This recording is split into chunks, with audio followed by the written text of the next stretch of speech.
বন্ধুরা, এই আসনটিকে বলা হয় পবন মুক্তা আসন। এই আসনটি আমাদের কোমর এবং উরুর রোগ দূর করে। এই আসনটি করলে আমাদের কাঁধ, ঘাড়, কনুই আর হাতের ব্যায়াম হয়। নিয়মিত এই আসনটি করলে দেহের ওই মাংসপেশিগুলো মজবুত হয়। এই আসনটি অভ্যাস করলে আমাদের শরীর থেকে অতিরিক্ত বায়ু বাইরে বেরিয়ে যায় এবং অজীর্ণ রোগ ভালো হতে সাহায্য করে।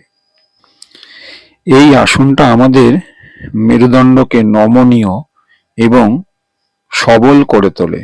প্রত্যেক দিন নিয়ম করে দিনে দুবার অতি অবশ্যই পবন মুক্তা আসন অভ্যাস করা উচিত।